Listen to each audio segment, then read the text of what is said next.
Says, prove we did it. Political analysts Wendy, Patrick, and Laura Fink joins us now with more. Good morning, ladies. Thank you for being here. Good morning, Christina. All right, let's get to it. If Hillary won the election, would President Obama still be making the big deal about the hacking allegations? We're all curious about this. Laura, we begin with you. You know, he raised his right hand twice and said he would protect America against all enemies, foreign and domestic. We have the CIA and the FBI saying that Russia, not only did Russia incur and interfere in this election in a substantive way, but that Vladimir Putin was directly involved. This is an outside threat, and there is bipartisan support from Mitch McConnell to John McCain to Lindsey Graham, are all stepping up against the Russians. This is something he has to do as president. And when and if he takes action and determines what that action will be, it will be up to President Trump next year to say, does he want to continue with that action, or is he going to go easy on Russia in the face of the evidence that they did try to influence our election? Wendy? Well, a lot of times Trump supporters and Trump himself are saying, Russia, Russia, Russia. In other words, prove it or forget it. But he also wants to focus on the results. So one way or another, Trump is going to have to address the reality that's been found by the law enforcement community. He can't just continue to dispute the results. After all, he is saying he's going to not only be the uniter in chief, but that he's going to be relying on the people that he surrounds himself with. And so he could start now by at least admitting and accepting those results. Now, whether Mr. Putin himself was behind it or not, that's a different story. That may be his fallback position if he wants to maintain that relationship, but face the reality that cyber hacking is a big deal for our country. Okay, so if the president to suggest he's going to take action against Russia, is that wise as he's leaving office then?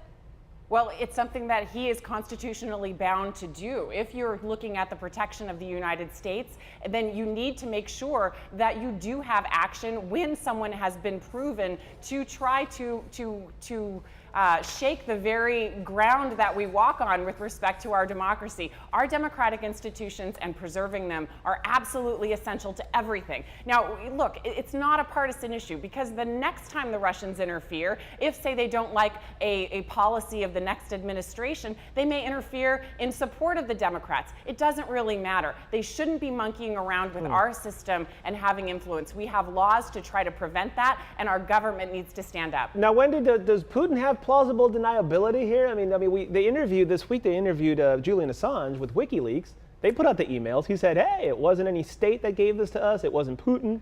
Right. Well, here's the question. Here's the question that ends up coming up. I mean, you think do you believe Julian Assange? Exactly. Or do you believe, Amen. or do you believe the United States law enforcement community? Most people say the latter. Now, why can't both be true? This is what you're hearing some people come forward. Maybe there's an independent source of information that Julian Assange had, and maybe that obviously we want to believe our law enforcement community that's concluded that Russia was involved. But the problem with cyber hacking and with these types of issues in general is it's very difficult to figure out. First, you got to figure out who did it, but then who in the community that actually did the hack was behind it, was responsible, or knew about it. Remember, that's a double-edged sword. We saw that with Hillary Clinton's emails. So this is something that's going to continue to be investigated.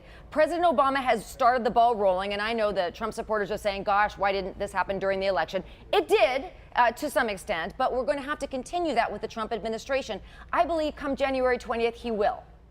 Look, Julian Assange is a non-state actor that has his own agenda and has his own self-preservation to worry about. So of course he's not going to tell the truth about his source. And Vladimir Putin isn't dumb enough to give him, a pile of papers and say, here it is. So really, Julian Assange's opinion is irrelevant. We need to take seriously the efforts and the investigation made by our intelligence community that have uniformly stated, and there are facts, there do remain facts in this no-fact world, that have uniformly stated that Russia incurred and that Putin was involved. We need to take action. How concerned are you two about the relationship with Putin and Tillerson and Putin and Donald Trump? Well, the reason that's becoming a significant issue, Raul, is because it's possible. I mean, nobody wants to have a punishment be not to confirm Tillerson because of Trump's really viewpoint and statements about this Russian hack. So that's one of the other reasons that Mr. Trump has got to consider how he's going to come at this issue.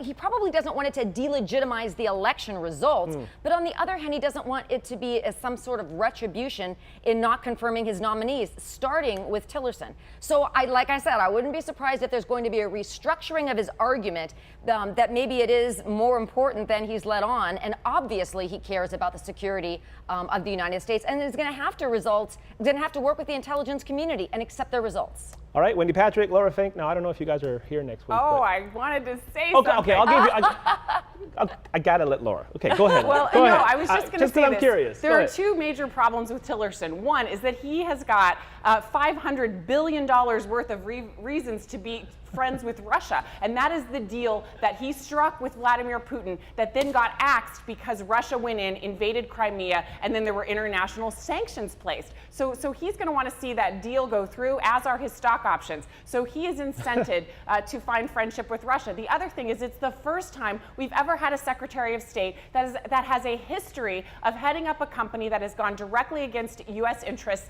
and that has potentially endangered U.S. troops. We saw that with their support of the Kurds and cutting economic deals with the Kurds while our troops were on the ground in Iraq. We saw it in Africa, and there are going to be other examples of this. So Tillerson is perhaps one of the more problematic nominees in a set of nominees that are unorthodox at the least and unqualified at best. So and my last remark Oh. is prove it. I think I just put out some evidence that suggests it. Prove it. And with that, we say Merry Christmas and Happy Hanukkah. Thank you both. Thank you both. We appreciate it. Thank you. Laura, Cheers. Wendy. Okay.